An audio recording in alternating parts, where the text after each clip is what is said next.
Welcome to part two. We're joined by Ryan. Don't forget to click the pinned link in the comment section. That'll take you to Human Nutrients website. Right, Ryan. So, Joshua, what next for him now? What next for Dubois and Usyk?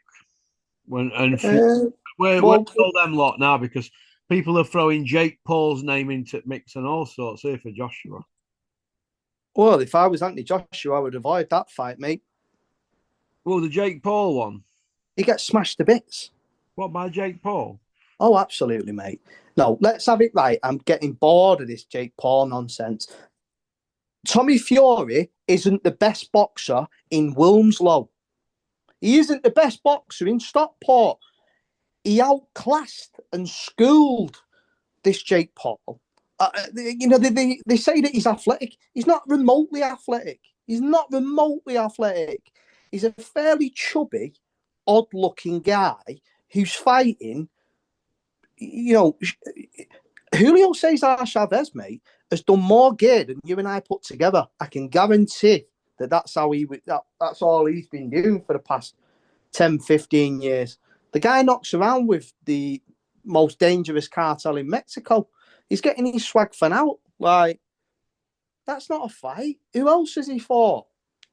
Letting him get in the ring with Usyk and all of this, mate, it's a liberty, an absolute liberty. Anthony Joshua should be focusing on a serious rebuild. He should come back towards, let's say, European level. In fact, he shouldn't. He should be going in against Ajit Kabayel, yeah, because that would be a really good fight. Caballel's not a massive one-punch merchant, but he'll stand with Joshua, yeah. That should be where he should be coming back to. If he gets beat by Ajit Kabayel, then it's done. It's over. You've been a two-time heavyweight champion. You've made so much money. You've been a good ambassador for the sport, irrespective of being in prison and all the rest of it. You've done really well. That's it, done. The notion that he's coming, I heard about Tony Yoka today, mate. Why fight Tony Yoka? Tony Yoka is a quitter. Like, it makes no sense. Convicted doper. Yeah, convicted doper. In fact, Don Charles is training him.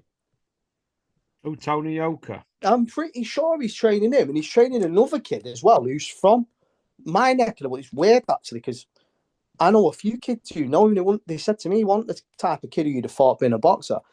Jordan Thompson is training him as well. He can't be me. I don't want him fighting Yoka because I can't be arsed with seeing Don Charles on the internet. I can't be arsed seeing him on YouTube commenting anything in press conferences. He's like one of them black preachers, Don Charles. Like one of them, like them God people who are on the blag and up for a con and up for like robbing money.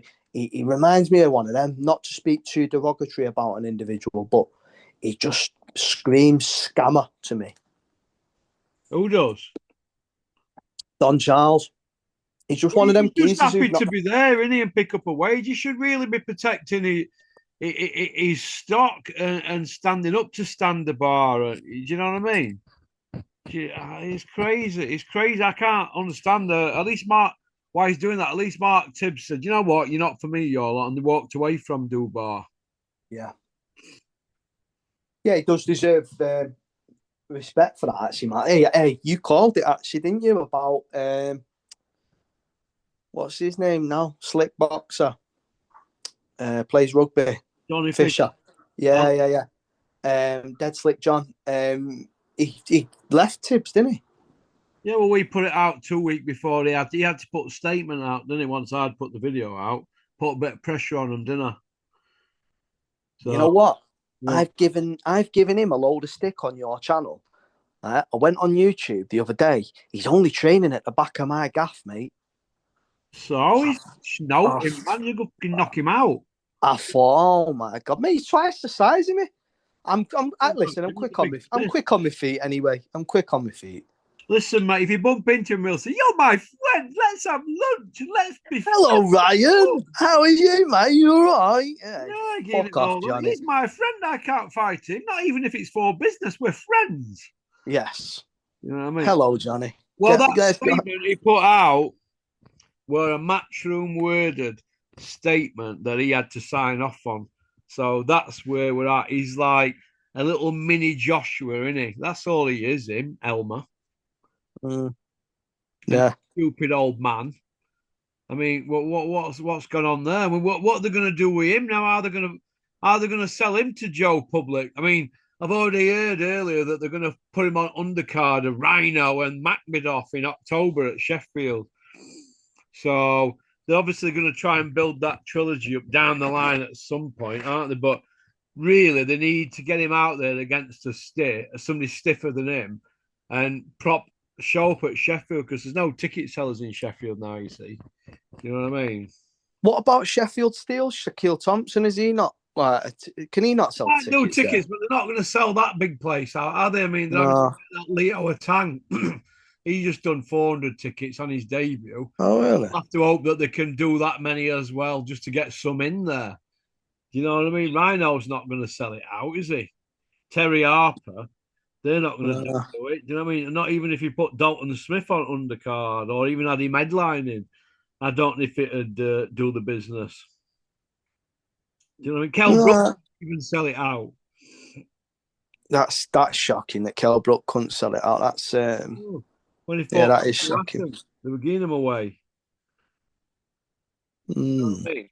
That's a dangerous fight for Dave Allen, you know, that Makhmedov. I mean, he's stiff and he's wank, but he can crack, and he is a big old lump. And the people who he's been beaten by, who is it now?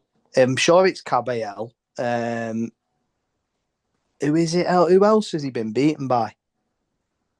He's been beat by Caballel, and someone else.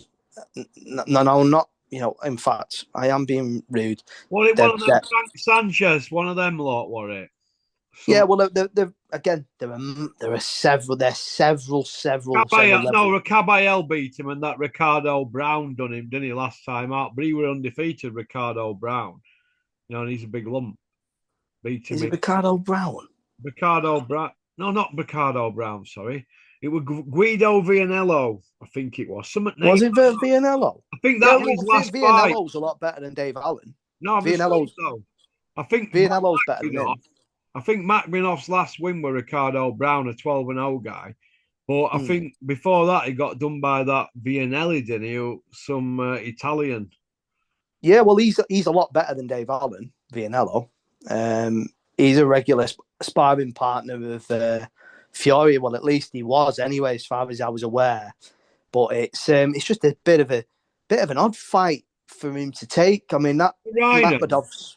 Yeah, I mean, that Makhmedov is 20-2. I know that he's been stopped in them to beat. Who is it now? Yeah, it was Vianello. Yeah, you bang on. It was Vianello. But he's 19 knockouts in his 20 wins. He's 6'5", 6'6". You know, his KO ratio is 95%. Yeah, 95, 96%. That's a stupid fight. Like, why take that? Well, all they're going to do there is get David beat up. I mean, they were talking big money fights with Wilder, Parker, and Josh. Exactly. And now he's ended up with Makhmedov, which is like the wooden spoon in it. So go get fielding off him for crap money, and then we'll get you another fight, and then we'll get you Fisher when you've been knocked about, and we'll get you off guard and all that. You know, that kind of thing. That's how it looks to me, that the way they're going. Does it you? That's exactly what I'm alluding to. How can you go from being linked with Parker, Wilder? You know, like, if he fights Parker, he gets beat and comprehensively beaten up. But it's a big paycheck, and that's a world level guy. You can easily come back to the English level where you belong, or maybe British level-ish. No, English level. He can come back to English level with his head held high, and it's no mither. Do you know what I mean? You might scrape a fight with a TKV or, you know, a Fraser Clark if he fancies punching you up again. But fighting this Makhmedov from being linked with a Wilder, as I say, is just, what are they doing? Like, it's I don't get it at all. I really am perplexed by it. I'm surprised he's accepted the fight because it's just risky. You know, all it takes is someone to go online, go on BoxRec or Wikipedia, and see that this Matmadov has been banged about by Vianello, who isn't great. And then they'll think, oh, well, bloody hell, he's no good. But then he probably should beat Dave Allen. They don't know that. The casuals that are interested in Dave Allen, they're not aware of that. So it kills Dave Allen's stock. That will kill Dave Allen's stock. If he doesn't win that fight, Dave Allen's stock is completely well and truly gone. Yeah, you need them fights where it's a win-win. If you lose, you can say, well, I was at my depth anyway, or I went wrong weight division. But now they put the big Dave up that much.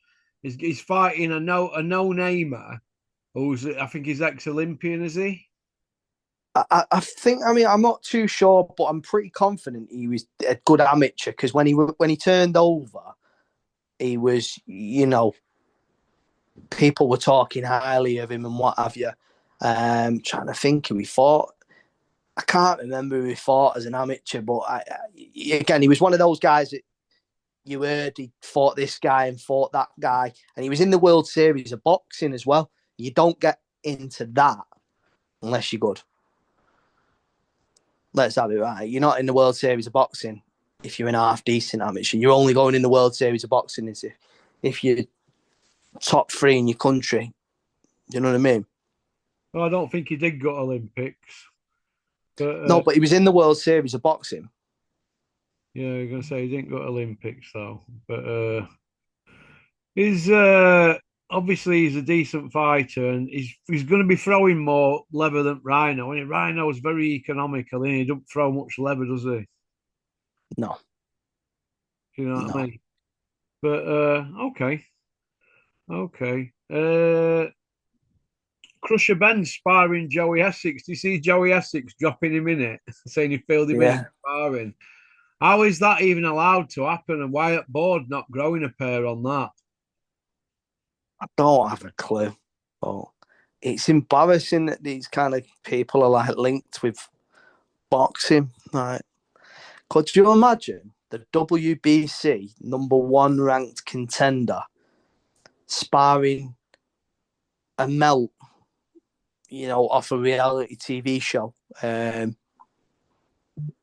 Thomas Hearns was once ranked #1 by the WBC. You know, all of these great welterweights of yesteryear, they were once ranked #1. I mean, I know that Conor Benn has would never, ever deserve or could prove why he's validated or why he's been put in that position, but he's still there, whether on merit or not. Could you imagine these boxers of yesteryear that were once in that same position sparring a TV reality guy, you know, and giving him an hiding? Yeah. It just would never happen. It just would never happen. Like, it's don't want to be too negative because I've had a really good day, but boxing's just in a really bad state. Really, really bad state. Did you watch the card on the weekend, by the way? No, I didn't watch Note at weekend, mate. Nothing. Ryan Garner and Reece Bellotti it was. Not interested in that, to be honest. No, there's a pretty poor card, to be fair, mate. Well, what do you think about that? What I've just sent you there, Butterbean against John Fury. We've seen it on the Sun newspaper this morning. Yeah, I've seen it on a podcast. You know, the Jackson podcast. It's called, and Butterbean, 59-year-old next week against Big John Fury, big fighting man. Mate, I've absolutely no interest in Butterbean fighting John Fury. I've never seen John Fury fight unless I've seen a highlight of him fighting John Akin one day, or Henry Akin one day, sorry. And the only time I've seen Butterbean fight was on Jackass the movie. I'm not interested in seeing those kind of clowns, mate. What about Mayweather, Roy Jones? They've got a bit of beef. Coogan. I'd see that. I'd see that. I'd watch that. Roy Jones for me is the best fighter that's ever lived. And I know that might be controversial because his resume isn't the best, but yeah, I think Roy Jones Jr. is the best that's ever been it on the day at the best. I don't think anybody in the history of boxing touches Roy Jones Jr. But it's old men fighting old men. It's clown shows, isn't it? It's not what I'm interested in, mate. Yeah. I live in Salford. I can see it every weekend if I want. What face? And any local pub, mate, there'd be loads of them old boys who were game for a tear up like that, and it'd be much better than watching John Fury versus Butterby. Yeah. What do you think to Juggies on Talksport bragging off about his involvement with these YouTubers and gimmick fights? 5 years ago, he put two shows on, didn't he, with that Jake Wood? He put KSI Joe on, then he put that Jake Paul one on at Manchester, didn't it? It's like he's like he's bigging it up, but he was saying 5 years ago, watch all these people who trickle into the sport of boxing. Boxing's going to be massive now in the next 5 to 10 years. Well, 5 years has gone, and there's less people going to small hall shows and less license holder promoters in the country than there's ever been, and less fighters as well. So where were all this boxing's booming? Is it only in their heads when they're having a few quid out at job? Because it don't look like it's happened, does it? All these fans trickling down from Jake Paul and KSI to the boxing show. Do you think? Yeah, again, it's all a bit of a. I've not really got a great deal of interest in the YouTube stuff, mate. And Spencer Oliver, he's an ex-boxer. I be assured that nobody who boxes from YouTube knows that Spencer Oliver was even a boxer. 95% of TalkSport's listeners are again unawares that Spencer Oliver was a boxer. So it's not really of massive intrigue, mate. I don't really pay attention to it if I'm open. Yeah. What do you make? When you're looking back now about this Parker Dubois fight that didn't happen, and then all of a sudden Parker's fighting Bacoli, which were on this show that was supposed to be the best in the world. They sent Dubois packing, and then he gets a mega payday against Usyk. Do you think Bricktop thought, do you know what? We might as well get the Usyk fight and get something done if we beat him and we get a rematch. And if not, we'll bring Daniel back, but we'll get the money in before, because with Parker, he could have got beat, couldn't he? Yeah. You think that's what went down? You think that's what went down rather than a failed dope test that everybody assumed? Yeah, I think there's plausibility to that. Yeah, I think there is plausibility to that. If I was Joseph Parker, I'd be massively agreed, because I don't think that Daniel Dubois came down with a sudden illness or sickness. Bricktop we've touched on it many a time. He's the shrewdest bloke in boxing. Forget any boxers, forget any trainers, forget any manager. Bricktop is the shrewdest man in that sport. I think he's seen something, because it was out there in Saudi Arabia and his eyes would have been all over Dubois. He wouldn't have been able to hide. He will have seen something that he didn't like, and he thought, we're going to lose a payday here. We're going to lose a massive payday here. And he's pulled him to one side, more to the point, Stan Dubois to one side, and said, look, let's leave it. Let's create, I don't know, again, we're hypothesizing. Let's leave this fight. We'll make something up. We'll bring someone in. It creates a little bit of hysteria. Get in the ring with Usyk after his Fury fight. That's ours. We'll get that fight, and you'll get X amount. That's got to have been had. That conversation has got to have been had. You think? Yeah. It's just, mate, honestly, again, I don't like to speak dour about the sport, because when I was a kid and the Klitschko's were at the top of the tree, your challenges for the title were a fat slobbing Chris Arreola, or another fat slob in Kevin Johnson, or another fat slob in Eddie Chambers. Very much C, D level fighters. It was really abysmal. Whereas now it is better. I give credit where it's due. The heavyweight division is far improved now. But Joseph Parker's number one contender. Joseph Parker is a very boring guy with a very okay skill set, but he's the next best guy. That's it. Yeah. It's just it just demonstrates what I'm sure Coley's ranked in the top 10. He boxed to a game plan the other night, mate. It was dross. It was absolutely pony. Like, what? And Coley's going to fight for a world title? Oh, okay. Fabio Wardley's getting pinged about by a late notice Australian only a couple of months ago. He looked awful, abhorrent, absolutely shocking. He throws a punch out of nowhere, gets a knockout, great. What, Fabio Wardley's a world title challenger? It's not very good, is it? It's just not very good. These are the top 10, by the way. Daniel Dubois just got pressed all over the place in 5 rounds. He's ranked number 3 in the division. Murat Gassiev is number 9 in the division. He was comprehensively outboxed by Otto Wallin only 18 months ago. There's not a lot to be desired. Martin Bacoli's number 11. He got flatlined in a round and a half by said boring Joseph Parker not long ago. And then he's going life and death with Efia Jagba. That Frank Sanchez, who got poleaxed by Ajit Kabayel, battered.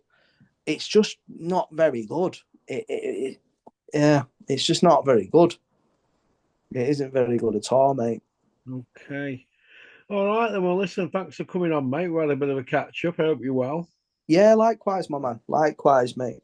And apologies, I'm being miserable as well. No problem. Go on, mate. Take care, Parky. You take care, mate. Thanks for coming on. Cheers, Ryan.